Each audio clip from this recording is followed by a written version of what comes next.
Beverly? Sorry, Chair, I was trying to unmute myself. No, there's no registered supporters. Okay, and there's Yeah, nobody in the room who wishes to speak in the supporters slot. So we'll move on to the ward councillor. Councillor O'Brien is here, I can see. If you'd like to introduce yourself, and then I'll start the clock when you're ready. Thank you, Chair. Councillor Damien O'Brien from London Bridge and West Bermondsey Ward, which includes the application site. Okay. Thank you, Chair. Thank you, committee. This application was made originally back in 2006, and it was refused by committee for very good reasons at the time and was overturned at appeal. However, the application before us is very different. Firstly, it's much bigger. As the objectors pointed out, the original application is 40% smaller than what this application is. Now, that's going to have consequences in terms of material considerations on noise, and it's going to be staff noise, and that's not casting aspersions on the staff, but they will go outside to have cigarettes and have their breaks, and that's normal. But as you've seen from the diagrams and the photos presented by the officers, it's a small area which is enclosed by very tall Victorian brick buildings, so the noise will travel straight into those residences, and I think that needs to be readdressed. And I think it would be a very different case before the inspector than what happened in 2006. The building is also taller, which means it's going to have an impact on light into the neighbouring properties, and we haven't actually talked about light. I'm sure it's in the report somewhere. And basically, it's an overdevelopment. So as you can see from the photos, it's a small oasis of land that gives breathing space to the people that live in the area. And typical of the area of Snowsfields, Western Street, it's very densely populated. And here we're taking one little bit of breathing space that makes life a lot nicer for those residents, and we're going to build on it. And I think that is just a step too far. I know the Section 52 is not a material consideration, but it does ask questions about what legal requirements the original applicants were approved, and we don't actually know whether they're in breach of their planning conditions or not. And I think that's something that needs to be taken into account. And probably my last point, to make the chair a bit happier, I do know that planning consent does require permission from the landowner, which I think is another grey area in this case. I know that the applicant has said he has permission from the landowner. We don't know that. That's just something he's told us. So if someone was to get planning consent on your backyard, Kath, then they would actually have to have your permission to do that. So I think on the whole, that as much as this restaurant wants to expand and be more profitable, and I understand that, and that's totally reasonable, I think it can't be at the detriment of the residents who live there. There's got to be a balance, and I think that if this application was refused, I think it would pass on appeal. Thank you, Damien. Any questions of the ward councillor? Councillor Morris? Thank you, Chair. So, Damien, you sit on a planning committee yourself, and you understand all of the arguments for and against. This has come to us with a recommendation for approval. You've heard our advice from the legal officers, specifically in relation to the Section 52 issues. Yes. If you were sitting on this planning committee, what would be your reasons for refusal? Yeah, no, it's a fair question. Because I have been on planning a bit, and I have dealt with planning officers, I've probably got a bit more background than some ward councillors. Listening to the officer and listening to the legal advice does not convince me that they're actually sure of their positions. I think we're close to a 50-50 here, and I think they're probably welcoming of this committee taking responsibility for the decision. And I've had that situation in the past as well. This is not cut and dry by any, this is not a slam dunk. I think it is 50-50, and I think that the loss of amenity and the harm to residents, to my mind, quite genuinely outweighs the advantage for this restaurant to have more covers. Basically, I think we've got to protect people's living while obviously encouraging commerce as well. I mean, my ward is full of businesses, but I think in this case it's overdevelopment, and it's and I think if I was sitting on your committee, I would definitely recommend to refuse on this occasion for those reasons. Thank you. Councillor Seaton?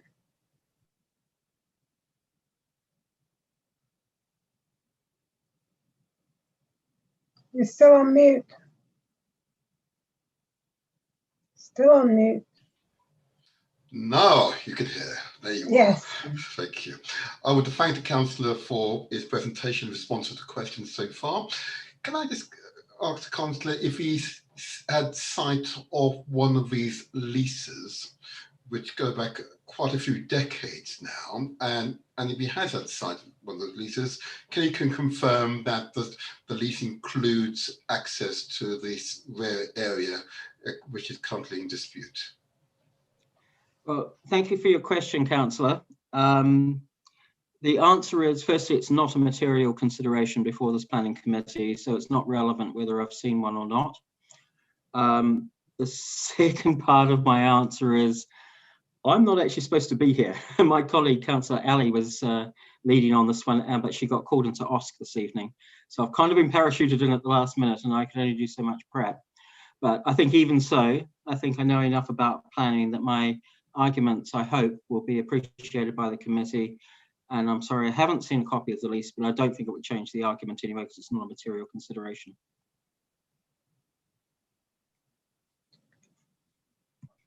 Any other questions from the committee to Councillor O'Brien? Okay, thank you very much, Councillor O'Brien, for your presentation. We now move to any questions of clarification for the officers. I would like to ask firstly of Andre whether the restriction of light is a factor here.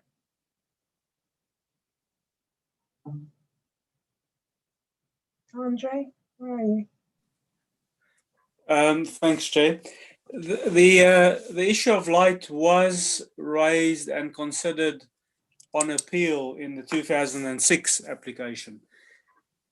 In this case, well, back then it wasn't considered a reason to uphold the refusal on amenity impact.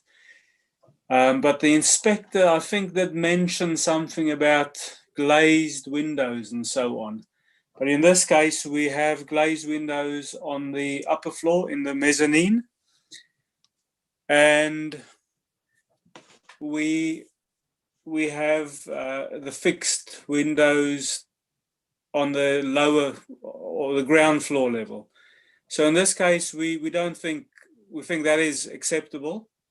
We don't consider that there's any need for a condition to ask for more information on reducing the impact of light from the extension on neighbouring properties. Okay, thank you. Councillor Browning. Thank you, Chair. Just on the question of the area being for the exclusive use of the applicant, and sort of lack of clarity about whether the landlord has confirmed that or not. So my question is two parts. Is that a material planning consideration about whether whether the applicant has been granted exclusive use of the space, and has the landlord been consulted to clarify that? I would say, well, I'll have a go. I would say that the only planning consideration would have been if that amenity space was designated by a planning permission. So it's not a planning consideration in terms of any legal rights linked to leaseholds or freeholds, if it's exclusive or not. So it's not a material consideration. Councillor Morris? Yes, sorry, Chair, just on that point, I do completely understand the principles of what is and isn't a material planning consideration and land ownership isn't, but I'm still feeling uncomfortable about the fact that we don't know whether it was designated as being attached as the open space that was attached to that development, and until we know that, I don't see how we can approve a planning permission which basically, I mean, we wouldn't do it now if we'd granted something 2 years ago that had outdoor amenity space, and then the landlord, some terrible freeholder, sold off that plot of land to the neighbour, and they then built on it. We wouldn't accept that. So I'm slightly uncomfortable about the fact that we don't know for definite that that particular area was amenity space that was attached to the residential, at the time that the planning permission was granted. I mean, as I said previously, our residential design SPD absolutely didn't exist then, and our policies were very, very different then. If we are talking 40 years ago, as Jane has suggested, which is how long she's lived there, then I can't imagine that it would be have been granted in quite the same way as it would be nowadays. But I do think that is. Well, maybe it isn't a consideration. Maybe that is still something that needs to be fleshed out after a planning application is granted between the landowners. I don't know. I still feel very uncomfortable about this, and would like some reassurance. I don't think these documents exist anymore, so it would have to go to some sort of judicial process in order to arbitrate which was the correct interpretation of the law, which is, something we can't do here. And we have to look at the planning permission as it stands. Margaret, you want to come in? Yeah, sorry, Chair, I can never find where the hand raise is on the Zoom. I understand the point that Councillor Morris is making.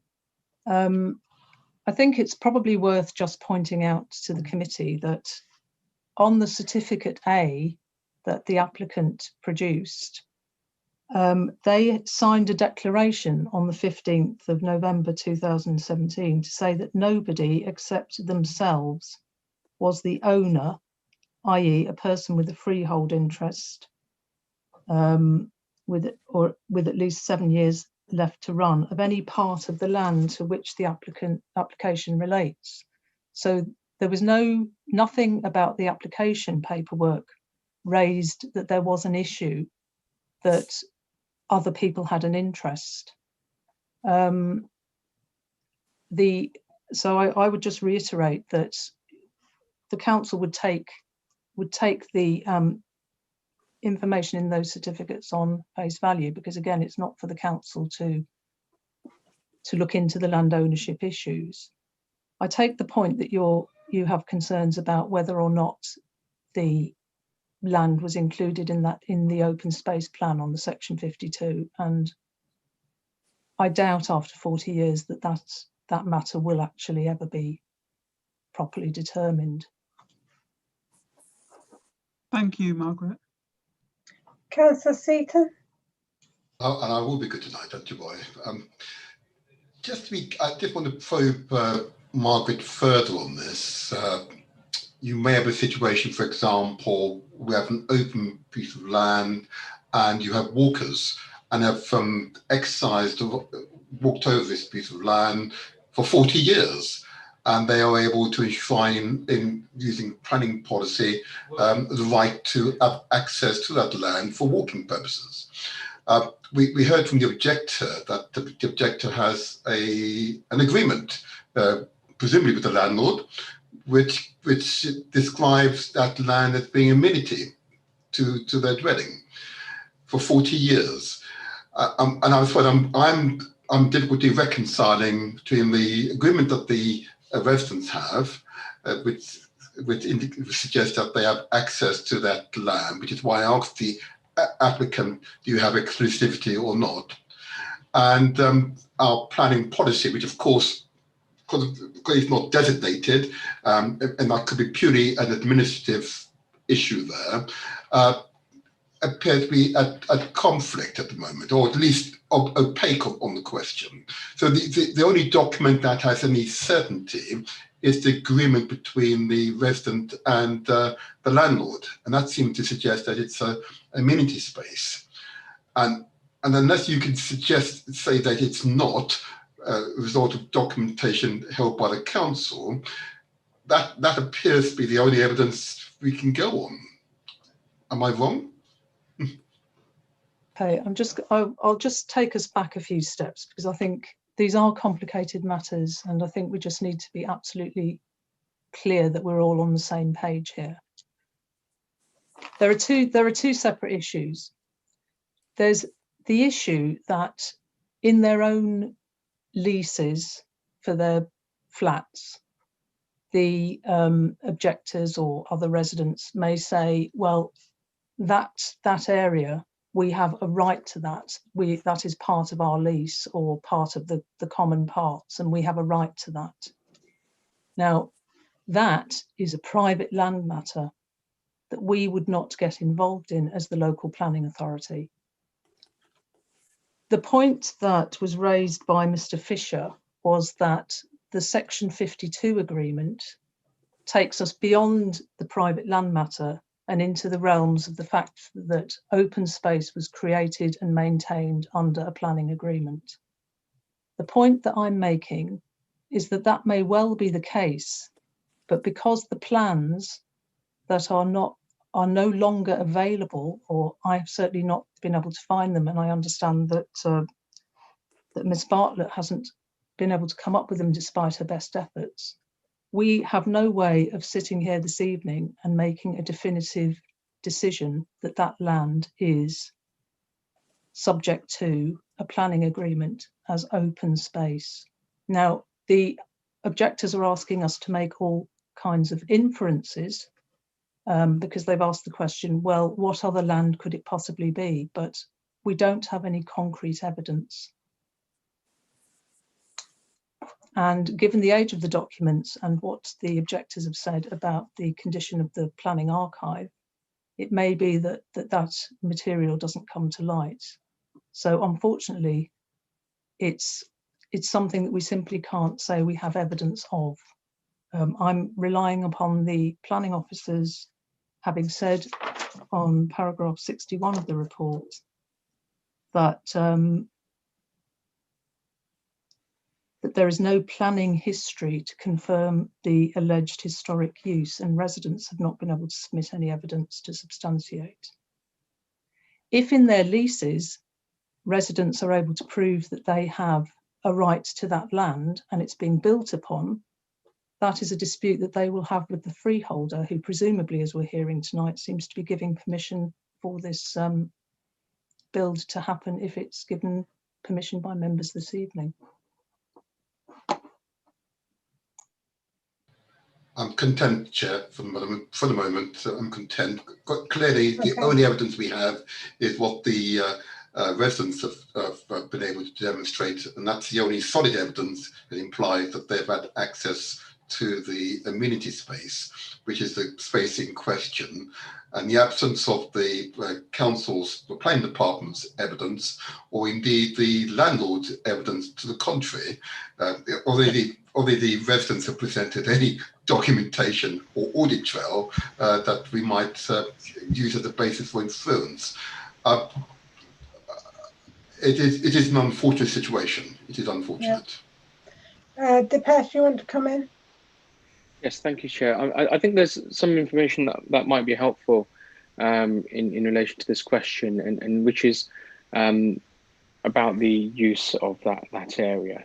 And one thing members might want to think about is it actually being used as amenity space?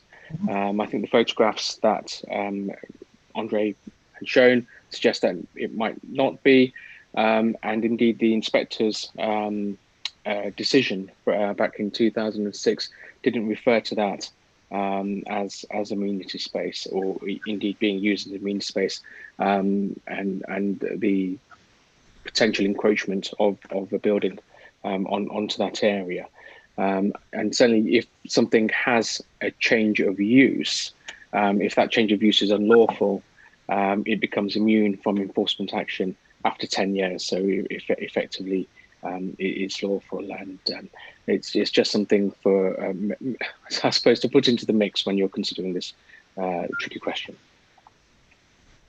Councillor Morris. Thank you, Chair. So I just wanted, Councillor O'Brien raised this issue of what he described as overdevelopment and the impact on amenity. And I just wanted to ask officers in terms of, if this isn't kind of overdevelopment and doesn't create a sense of, what's the expression? Is it sense of enclosure, I think is the expression. Then at what point would it be? Do you see what I mean? Because this does feel like it is filling in what is currently an open space, which is at the back of residential properties. And is there a bar that we have, in planning that would say this is within, but if it was, I don't know, a foot closer, a foot taller, whatever, then it wouldn't be acceptable. At what point does it become unacceptable? Would it have become unacceptable in the officer's view? Is it a long way off? Is it, or do officers think that it's nowhere near overdevelopment, or is it close to overdevelopment? How would you view? There's not a straight answer on this, I'm afraid. It's the typical every application on its own merits. But in this case, we have the planning history as a starting point. So the 2006 appeal, and as I referred, that was a single-story, flat roofed building at 3.3 meters in height, which is the normal single-story height. The footprint of the 2006 permission is less than what's proposed now. I recall either around, let's say around about 50 square meters. And what's now proposed is 72%. And then you have to add the floor space, internal floor space of the mezzanine. But I think let's just talk about the actual footprint. And this extension is larger in area, predominantly away from the residential units. So towards the church on the side boundary, that's where the additional floor space is mostly coming from. Now, in terms of height, we did carefully consider the height compared to the previous application. But given the fact that the mezzanine is set in from the sides and a sufficient distance away from the residential windows on the back of the restaurant, which I mentioned is approximately 2 meters away. So we did consider this very carefully. We didn't simply look at the plan and decide that this was definitely not overdevelopment, but in this case, for the reasons I just gave, I think in this instance, it is not overdevelopment, and there's still an area of the courtyard which is open. It doesn't cover the entire area. Now, again, there's no set parameters. We work with policies which broadly talks about amenity. And again, I'll just say it again, we then consider every application on its own merits. Chair, can I just follow up on Yeah. something? So sorry, Andre, did you say that the building is 2 meters away from the residential windows? The mezzanine, which is slightly higher than the rest of the building. Thank you. Any other questions for the officers? Okay, we'll move to debate now. This is a tricky one, though we have been told several times by our legal officer that the ownership of the land is not a material consideration, and any dispute over whether that area is or is not amenity space is not something that we can decide now, and would be taken to a different type of judicial process in order to make that judgment. And we have to be concerned only with the planning issues. Councillor Seaton, I see your hand is raised. You wish to debate? Yes. I might just raise maybe 1 or 2 points very quickly, Chair, that and just forgive me for repeating what I said a moment ago, that the only document that has any suggestion that there is a right of way and therefore access to the amenity space is what is held by the residents. So that gives me cause for concern. It is unfortunate that the Parliament doesn't have a consistent record for this area. But I suppose on balance, your last statement is absolutely correct, that this dispute would have to be resolved by a different body and not ourselves. It might be a question for future meetings that such matters are resolved in advance, because clearly the absence of record held by the council is unfortunate, and I think that's as much as I want to say at this point, Chair. Thank you. Yeah. Okay. Anybody else want to chip in? Councillor Leeming. My hand wasn't raised. I know. So you just asked me. You've been quite quiet and just want to hear your thoughts. This does seem incredibly complex, and I suppose I've been quiet because I've been trying to work out what it is that I need to know. I mean, you've just reassured me a bit there by saying that the issue around the ownership of the land would be discussed or addressed at a different forum, because I mean that's been a thing that I've been grappling with quietly, Councillor Whittam, for a while, as to how, because it seems obviously incredibly important, but if it's not a planning material planning issue, then we can't address it here. So I am slightly reassured that there would be another forum to address that, because it does seem to be, in the grand scheme of things, quite important. But in terms of a specific question, I haven't been able to come up with one yet, but I'm still thinking about it. Councillor Browning, what are your thoughts? Thanks, Chair. So I have sympathy with the residents and what they've said, and also, I think it's a shame that there's a bit of lack of clarity about this land.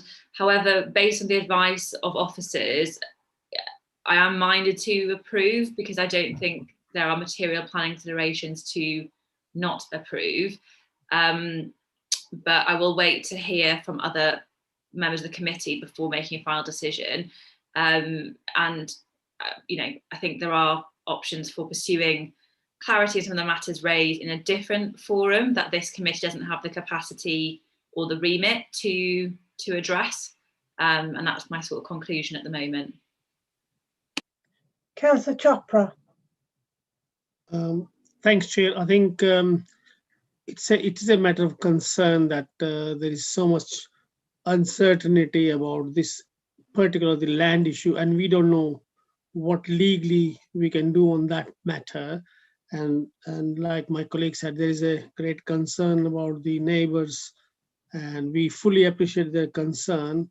But I think it will be appropriate and nice to know legally where we stand in these sort of matters in futures, and keeping this one at this moment in our mind and looking at the papers. And I think I'll go ahead with the officer's recommendation, because our option and confusion is there at the moment. So I think we'll accept as on the paper at the moment. Thank you, Chair. Councillor Morris. Thank you, Chair. Notwithstanding the issues that need to be sorted out separately from this meeting about the land ownership and who doesn't have the rights over that, I do have a slight concern about an agreement that was made that went with a planning permission, even if it was 40 years ago. That we are now allowing another application to supersede that, but I accept that without any evidence to the contrary, there's nothing we can really do with that. And I was also originally satisfied with the principle of it, and particularly based on the 2006 inspector recommendation, which overturned our decision. But the more I think about it, I think this is basically filling in, right up outside somebody's window. It's like filling. It is like building in your backyard, Kath, or somebody's backyard. And it does feel that it is going to create a sense of enclosure, even if it isn't tall. It's just taking away a space that was previously more open. And having said that, the officers have recommended for approval. I've asked about quite specifically about at what point it would be considered overdevelopment, if not now. But I'm going to vote against it on that basis, that I think it is it's an over intensification or overuse of that site, and the proximity to the residential. I think it will create a sense of enclosure. Thank you, Chair. Councillor Seaton. You're on mute. Still on mute. I think Councillor Leeming may be before me. I see his hands are up. He's already. Oh. Yes, I didn't put my hand up just yet. I want to hear from Councillor Leeming. You want to? Again, I mean, the reason why I'm hesitant is because that I don't know whether this is an issue for this committee or not. But this is something I touch on professionally: the availability of archive data, and so it's no great surprise to me that there are documents and agreements which have gone missing. But in that sense, I think also this is probably something that we may be coming across in other planning matters, and so I think we should have a policy on addressing that rather than letting it come here, where we end up with a debate shrouded in confusion about whether or not something is there or not. So I think we need to be better prepared for missing documentation and agreements, because a city as complex as London and a borough as complex and historical as Southwark, I can't imagine this hasn't happened before many times. But again, I think, on the balance of a very difficult decision, I'm minded to approve this because the officers have put a lot of work into it and their recommendation is to approve. But I can't say I do it with enormous sense of confidence that it's the right decision. Well, speaking for myself, I'm minded to approve. I think the design has has the neighbours at heart, with the light well and the air conditioning units away from the building, with the bin store within the building, and the conditions they've agreed to, the bottles and rubbish collections at not inconvenient times. So I think I will be minded to approve as well. So the only person we haven't heard from is Councillor Seaton. And if he doesn't want to nail his colours, I will speak now, Chair. I will speak now, Okay. Chair. Okay. I think, first of all, the point made by Councillor Morris is correct, that it is a overdevelopment in one's garden. I think, Chair, your point is also correct, that there is some sensitivity to the context in which the building is being proposed. But if this were a modern day development, of course, we would be concerned that residents have a private amenity space, bearing in mind, and again, the only evidence I've been presented is that residents have somewhat constrained dwellings, and therefore this amenity space is built into their agreement, and they have a right of way to it, which is why I raised the question with the legal officer early on in terms of right of way. If this were an open field and you've had right of way for 40 years, you have you have access to it but under the law. I know that applies here also, but in the absence of the department holding documentation to contradict what's in the residence agreement, and notwithstanding what the applicants have said, that they have a exclusive agreement to use this piece of land, which does seem odd, I must say. And whilst these matters would normally be dealt with in another place, it does seem to me, and unless the legal officer wishes to come back to us on the question of the right of way, particularly one that's been written into your agreement for 40 years, that does appear under the NPPF. And I'm looking for the exact wording that gives the residents some right of way to that amenity space. The question is whether or not I would vote against the application or abstain. Abstain seems much too weak for me. I'm minded at this stage to vote against the application. Okay, well, I think I'll take us to a motion now. I would like to move that we adopt the officer's recommendation set out in paragraph 1 of the report on page 45 of the main agenda pack. That planning permission be that this planning committee grant applicant planning permission subject to the recommendation by planning conditions. The applicant completes a unilateral legal agreement by no later than 26th of April 2021. That in the event that this unilateral legal agreement is not completed by 26th of April 2021, that the Director of Planning be authorised to refuse planning permission, if appropriate, for the reasons set out in paragraph 57 of this report. I need to add to that the bit about the tree, that paragraph 4 stating would secure the replacement of a tree on site to be replaced by a unilateral undertaking for in lieu payment of £1,600 would mitigate for the loss of the tree. And the £1,600 would be used for planting within the vicinity, potentially in Guy Street Park.